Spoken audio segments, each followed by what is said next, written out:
Hi ಎಲ್ಲರಿಗೂ SKD ಟಿವಿಯಿಂದ ಎಲ್ಲ ವೀಕ್ಷಕರಿಗೂ ನಮಸ್ಕಾರ. ಇವತ್ತಿನ ಮನೆ ಮನೆ ಸವಿರುಚಿ ಕಾರ್ಯಕ್ರಮಕ್ಕೆ ನಿಮ್ಮೆಲ್ಲರಿಗೂ ಸ್ವಾಗತ. ಇವತ್ತಿನ ಸಂಚಿಕೆ ನಿರೂಪಕಿಯಾಗಿ ನಾನು ಮೀನಾ ಹುಲ್ಲೂರ್, ಬೆಂಗಳೂರಿನ ವಿಜಯನಗರದಿಂದ. ಇವತ್ತಿನ ಸಂಚಿಕೆಯಲ್ಲಿ ನಮ್ಮ ಜೊತೆ ಇದ್ದಾರೆ ಶ್ರೀಮತಿ ಶೋಭಾ ಹುಲ್ಲೂರ್ ಅವರು. ಬನ್ನಿ ಅವ್ರನ್ನ ಪರಿಚಯಿಸೋಣ. ನಮಸ್ತೆ ಅಮ್ಮ. ನಮಸ್ತೆ ಅಮ್ಮ. ನಮ್ಮ ವೀಕ್ಷಕರಿಗೆ ನಿಮ್ಮ ಪರಿಚಯ ಮಾಡ್ಕೊಳ್ಳಿ. ನಾನು ಶೋಭಾ ಹುಲ್ಲೂರ್ ಅಂತ, ಬೆಂಗಳೂರಿನ ವಿಜಯನಗರದ ನಿವಾಸಿ. ನಾವು ಮೂಲತಃ ಬಿಜಾಪುರ ಡಿಸ್ಟಿಕ್ ಅವರು. ಇಲ್ಲೇ ಬಂದು ನೆಲೆಸಿ 44 ವರ್ಷ ಆಯಿತು. ನೀವು ಇವಾಗ ಕೇಳಿದ್ದಕ್ಕೆ ಒಂದು ಸವಿ ರುಚಿ ಮಾಡೋಣ ಅಂತ ಪ್ರಯತ್ನಿಸಿದೆ. ತುಂಬಾ ಸಂತೋಷ ಆಯ್ತು. ಇವತ್ತಿನ ಸಂಚಿಕೆಯಲ್ಲಿ ನಮ್ಮ ವೀಕ್ಷಕರಿಗೋಸ್ಕರ ಯಾವ ತಿನಿಸನ್ನ ಮಾಡ್ತಾ ಇದ್ದೀವಿ? ನಾನು ಇವತ್ತು ಅವಲಕ್ಕಿ ಪಾಯಸ ಮಾಡ್ತಾ ಇದ್ದೀನಿ. ಅವಲಕ್ಕಿ ಪಾಯಸ, ತುಂಬಾ ಸಂತೋಷ. ಇದರ ವಿಶೇಷತೆ ಏನು ಅಂತ ತಿಳಿಸ್ಕೊಡ್ತೀವಿ? ವಿಶೇಷತೆ ಅಂದರೆ ಕೃಷ್ಣನಿಗೆ ತುಂಬ ಇಷ್ಟವಾದ ಪದಾರ್ಥ ಇದು. ಕೃಷ್ಣನಿಗೆ ಅವಲಕ್ಕಿ ಅಂದರೆ ತುಂಬ ಇಷ್ಟ. ಕೃಷ್ಣ ಕುರುಚೇಲರ ಕತೆ ಗೊತ್ತಲ್ಲ ನಿನಗೆ? ಆ ಕೃಷ್ಣ ಇದನ್ನು ಅವಲಕ್ಕಿ ಪಾಯಸ ತಿಂದರೆ ಸಂತೃಪ್ತಿ ಆಗ್ತಾನೆ. ಅದಕ್ಕೆ ನಾವು ಮಾಡಿದರೆ, ಅದು ಭಕ್ತಿಯಿಂದ ನಾವು ಮಾಡಿದರೆ ಕೃಷ್ಣ ನಮಗೆ ಒಲಿತಾನೆ.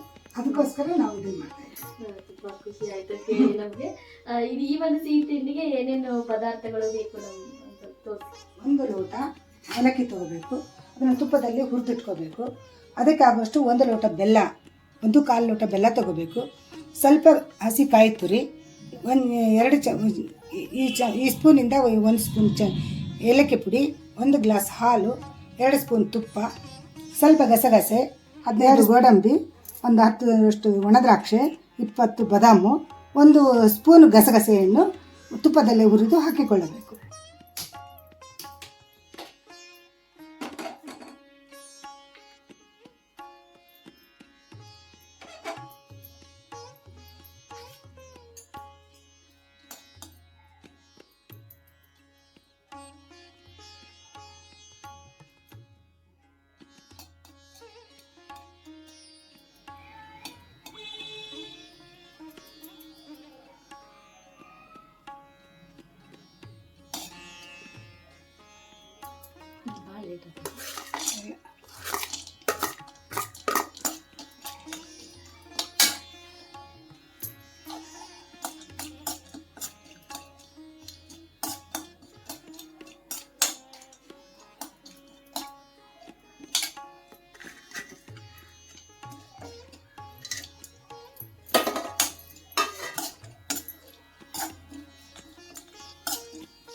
ಈ 3 ಪದಾರ್ಥಗಳನ್ನು 1-2 ನಿಮಿಷ ಹುಂಬಣ್ಣ ಬರುವವರೆಗೆ ಹುರಿದು ತುಪ್ಪದಲ್ಲಿ ಬಾಡಿಸಿಕೊಳ್ಳಬೇಕು. ನೀವೆಲ್ಲ ಇದು ಹುರ್ಕೊಳ್ತಾ ಇದ್ದೀರಲ್ಲ, ಇದರಿಂದ ಏನು ಆರೋಗ್ಯಕ್ಕೆ ನಮಗೇನು ಉಪಯೋಗ ಬರುತ್ತೆ? ಇದು ಒಂದು ಒಳ್ಳೆಯ ರಿಚ್ ಫುಡ್ಡು. ಇದನ್ನು ತಿಂದರೆ ಆರೋಗ್ಯ ತುಂಬ ಒಳ್ಳೆಯದಾಗುತ್ತೆ. ಒಳ್ಳೆಯದು, ಆರೋಗ್ಯಕ್ಕೆ ತುಂಬ ಒಳ್ಳೆಯ ಇದು ಬಾದಾಮಿಯಿಂದ ಶಕ್ತಿ ಸಿಗುತ್ತೆ. ಬಾದಾಮಿ, ದ್ರಾಕ್ಷಿ, ಗೋಡಂಬಿ, ಗಸಗಸೆ ಇವೆಲ್ಲ ಪೌಷ್ಟಿಕ ಆಹಾರಗಳು. ನಮಗೆ ದೇಹಕ್ಕೂ ಒಳ್ಳೆಯದು, ರುಚಿಗೂ ಶ್ರೇಷ್ಠವಾದದ್ದು. ಅದಕ್ಕೆ ನಾವು ಇದನ್ನು ಪಾಯಸಕ್ಕೆ ಮಾತ್ರ ಉಪಯೋಗಿಸ್ತಾರೆ. ಈ ಪದಾರ್ಥಗಳನ್ನ ಸಿಹಿ ತಿಂಡಿಗೆ ಮಾತ್ರ ಉಪಯೋಗಿಸೋದು. ಖಾರದ ತಿಂಡಿಗೆ ಇದರ ಉಪಯೋಗ ಇಲ್ಲ. ಇದ್ರ ಜೊತೆ ಒಂದು ಸ್ಪೂನ್ ಏಲಕ್ಕಿನೂ ಹಾಕ್ತಾ ಇದ್ದೀನಿ. ಘಮ ಚೆನ್ನಾಗಿರುತ್ತೆ.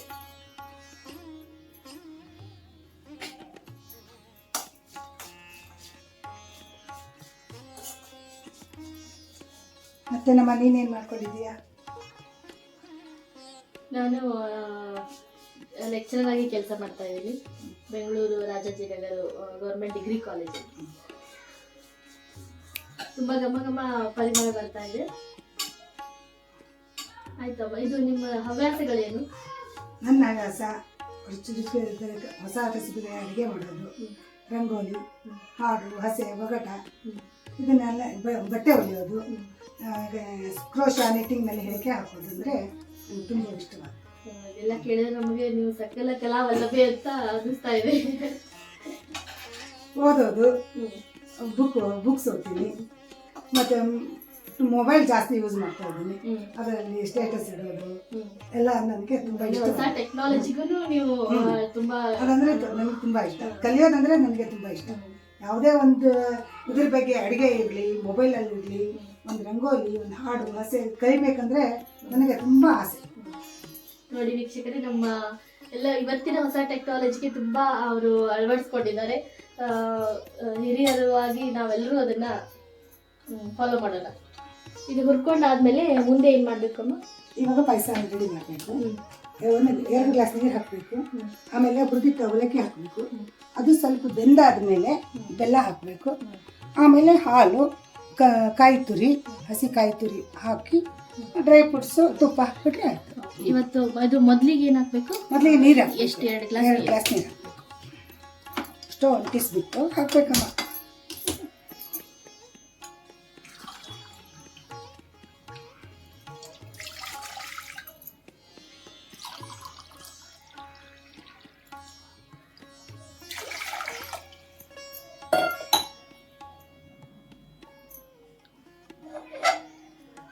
ಎರಡು ಗ್ಲಾಸ್ ನೀರು ಸ್ವಲ್ಪ ಕುದಿ ಬರಬೇಕು. ಅದು ನೀರು ಕುದಿ ಬಂದಮೇಲೆ ಅವಲಕ್ಕಿ ಹಾಕಬೇಕು. ಇವಾಗ ನೀರು ಕುದೀತಾ ಇದೆ. ಸ್ವಲ್ಪ ಕೇಸರಿ ಇದೆಲ್ಲ ಹಾಕೋಣ. ನಂತರ ಅವಲಕ್ಕಿ ಹಾಕ್ತಾ ಇದ್ದೀನಿ.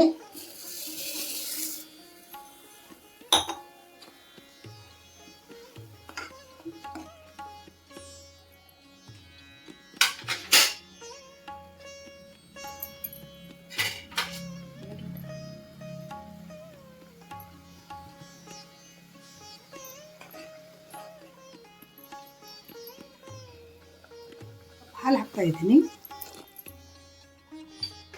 ಅದು ಸ್ವಲ್ಪ ಕುದಿಬೇಕು.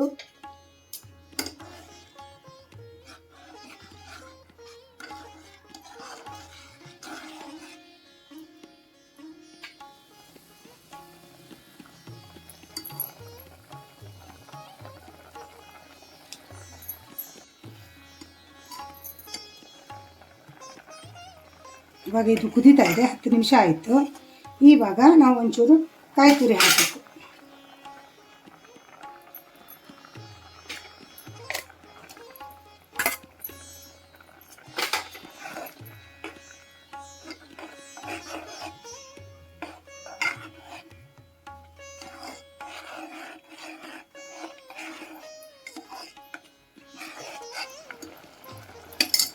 ಇವಾಗ ಅವಲಕ್ಕಿ, ಕಾಯಿ ತುರಿ ಎಲ್ಲ ಹಾಕಿ 2 ಗ್ಲಾಸ್ ನೀರು ಹಾಕಿದ ಮೇಲೆ ಆ ನೀರೆಲ್ಲ ಈ ಪ್ರಮಾಣದಲ್ಲಿ ಹೋಗಿ ಈ ಪ್ರಮಾಣದಲ್ಲಿ ಪಾಯಸ ರೆಡಿ ಹಾಕಬೇಕು. ಇವಾಗ ನಾವು ಬೆಲ್ಲ ಹಾಕಬೇಕು. ಇಷ್ಟಕ್ಕೆ ಬಂದಾಗ ಬೆಲ್ಲ ಹಾಕಬೇಕು.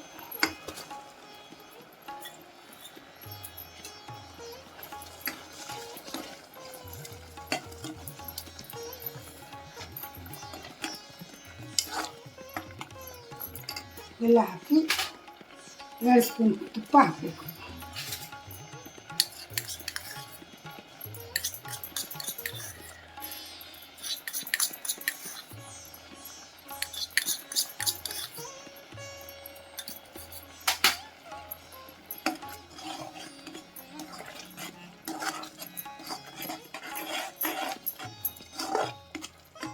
ಚೆನ್ನಾಗಿ ಬೆಲ್ಲ ಕರಗಿದ ನಂತರ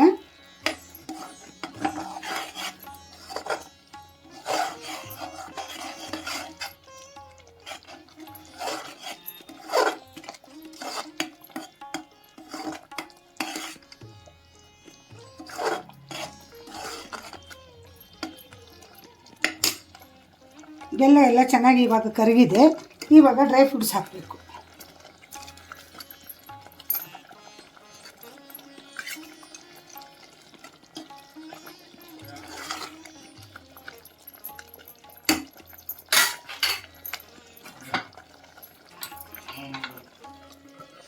ಎರಡು ನಿಮಿಷ ಮುಚ್ಚಿಟ್ರೆ ಪಾಯಸ ಸಿದ್ಧವಾಗುತ್ತೆ. ನೋಡಮ್ಮ, ಪಾಯಸ ರೆಡಿ ಆಯ್ತು. ಗಮನಿಸ್ತಾ ಇದೆ ಅಲ್ಲ? ಇದು ಯಾವ ಗೋಧಿ ಪಾಯಸಕ್ಕಿಂತಲೂ ಚೆನ್ನಾಗಿರೋದು. ಗಂಟೆ ಆಗತ್ತೆ. ಬೇಗನೆ ಮಾಡ್ಬೋದು. ಯಾರಾದ್ರೂ ನೆಂಟರು ಬಂದ್ರೆ ತಕ್ಷಣ ಏನೂ ಇಲ್ಲಪ್ಪ ಸ್ವೀಟು ಏನು ಮಾಡೋದಂದ್ರೆ 5 ನಿಮಿಷದಲ್ಲೇ ಮಾಡಿ ಮುಗಿಸಿ ಅವ್ರಿಗೆ ಬಂದ ಅತಿಥಿಗಳು ತೃಪ್ತಿಯಾಗಿ ತಿಂತಾರೆ. ಘಮ ನೋಡ್ತಾ ಇದ್ರೆ ಅನಿಸ್ತಾ ಇದೆ, ತುಂಬಾ ಟೇಸ್ಟ್ ಅನಿಸ್ತಾ ಇದೆಯಲ್ಲ. ನೋಡೋ ತುಪ್ಪ ಈ ಒಂದೊಂದು ಇವು ಸಿಗ್ತವೆ ಬಾಯಿಗೆ. ಈಗ ಸ್ಟವ್ ಆಫ್ ಮಾಡಿಬಿಡ್ಬೇಕು. ಮಾಡಿಬಿಟ್ಟು ಅಮ್ಮ ಮತ್ತೇನು ವಿಶೇಷ ಅಡಿಗೆಗಳು ಮಾಡ್ತಿರ್ತೀವಿ? ಎಲ್ಲ ಥರ ಅಡುಗೆನೂ ಮಾಡ್ತೀನಿ. ಯಾವ್ದಾದ್ರು ಒಂದು 4-5 ರೆಸಿಪಿ ಹೆಸರು ಹೇಳಿ. ಮಿರ್ಚಿ ಉಂಡೆ ಮಾಡ್ತೀನಿ. ಆಮೇಲೆ ಕಡಲೆಬೇಳೆ ಅಂಬೋಡೆ ಮಾಡ್ತೀನಿ. ಇಡ್ಲಿ ಮಾಮೂಲಿ ಅವ ಇಡ್ಲಿ ದೋಸೆ ಎಲ್ಲ ಮಾಮೂಲಿ ಅಲ್ವಾ, ಎಲ್ಲ ಥರ ತಿಂಡಿ ಮಾಡ್ತೀನಿ. ಅವರೆಕಾಳು ಸಾರು, ಹಿದಕಬೇಳೆ ಸಾರು, ರಾಗಿ ಮುದ್ದೆ ಇವೆಲ್ಲ ಮಾಡ್ತೀನಿ. ಇವಾಗ ನೋಡಿ ಚೆನ್ನಾಗಿದೆನಾ? ಚೆನ್ನಾಗಿದೆ.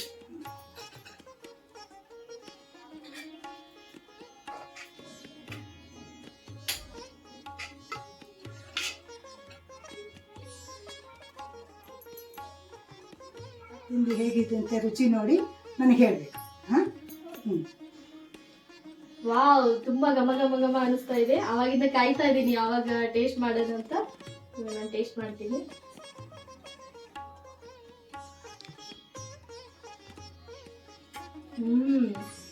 ತುಂಬಾ ಬಾಯಲ್ಲೆಲ್ಲ ಸಿಗ್ತಾ ಇದೆ ಡ್ರೈ ಫ್ರೂಟ್ಸು, ಆಮೇಲೆ ಕಾಯಿ ತುರಿ, ಏಲಕ್ಕಿ, ಬೆಲ್ಲ, ಆ ಗಸಗಸೆ ಸ್ಮೆಲ್ಲು ತುಂಬಾ ಒಂಥರ ತಿನ್ಬೇಕು ಅಂತ ಅನಿಸ್ತಾ ಇದೆ. ಆಮೇಲೆ ಇದು ಕೇಸರಿ ಹಾಕಿದ್ರಲ್ಲ ಅದ್ರದ್ದು ಇನ್ನೂ ಘಮ ಬಾಯಲ್ಲಿ ಬರ್ತಾ ಇದೆ. ಧನ್ಯವಾದಗಳಮ್ಮ ನಮಗೆ ಈ ಒಂದು ಸಂಚಿಕೆಯಲ್ಲಿ ಈ ಒಂದು ಸಿಹಿ ತಿನಿಸು ಹೇಳ್ಕೊಟ್ಟಿದ್ದಕ್ಕೆ. ನಮಸ್ಕಾರ ವೀಕ್ಷಕರೇ. ಏನೋ ನನಗೆ ಬಂದಿದ್ದೊಂದು ಪದಾರ್ಥ ಮಾಡಿದ್ದೀನಿ. ಎಲ್ಲರೂ ಮಾಡಿ ಸವಿ ನೋಡಿ, ಸವಿ ರುಚಿಯ ಬಗ್ಗೆ ಸವಿ ರುಚಿ ಕಾರ್ಯಕ್ರಮಕ್ಕೆ ಹೇಳಿ. ಹಾಗೂ ವೀಕ್ಷಕರೇ, ಈ ಒಂದು ಸಂಚಿಕೆಯ ಅತಿಥಿಯಾಗಿ ಬಂದಿರೋ ಶೋಭಾ ಹುಲ್ಲೂರವರು ಬೇರೆ ಯಾರು ಅಲ್ಲ, ನಮ್ಮ ಅತ್ತೆ. ಆಮೇಲೆ ಈ ಸಿಹಿ ತಿಂಡಿಯನ್ನು ಇವತ್ತೇನು ಮಾಡಿ ತೋರಿಸಿದ್ರು, ಒಂದು ಅವಲಕ್ಕಿ ಪಾಯಸ. ಈ ಸಿಹಿ ತಿಂಡಿಯನ್ನು ನೋಡ್ಬಿಟ್ಟು ಎಲ್ಲರೂ ಮನೇಲಿ ಟ್ರೈ ಮಾಡಿ ಹೇಗಿದೆ ಅಂತ ಹೇಳಿ. ನಮಸ್ಕಾರ. ಚಿಕ್ಕ ಮಗುವಾಗಿ ಈ ಸಿಹಿ ತಿಂಡಿ ಹೆಂಗೆ ಅನಿಸ್ತಾ ಇದೆ ಅದ್ಯಾ? ಟೇಸ್ಟ್ ಮನೆ ಹೇಳು.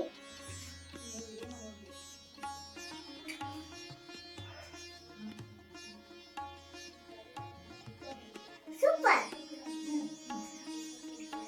ನನಗೆ ಡ್ರೈ ಫ್ರೂಟ್ಸ್ ಇಷ್ಟ ಈಗ ಆಗಲ್ಲ ಡ್ರೈ ಆಗಿ, ಅದಕ್ಕೆ ನಮ್ಮ ಅಜ್ಜಿ ನನಗೆ ಸ್ವೀಟ್ ಮಾಡಿ ತಿನ್ನಿಸ್ತಾರೆ. ಥ್ಯಾಂಕ್ ಯು ಅಜ್ಜಿ. ನೀವು ನೋಡಿದ ಹಾಗೆ ಇವತ್ತಿನ ಸಂಚಿಕೆ ಅತಿಥಿಯಾಗಿ ಬಂದ ಶೋಭಾ ಹುಲ್ಲೂರವರು ನಮಗೆ ಅವಲಕ್ಕಿ ಪಾಯಸ ಮಾಡಿಕೊಟ್ರು. ನಿಜವಾಗ್ಲೂ ತುಂಬಾ ತುಂಬಾ ತುಂಬಾ ಚೆನ್ನಾಗಿತ್ತು.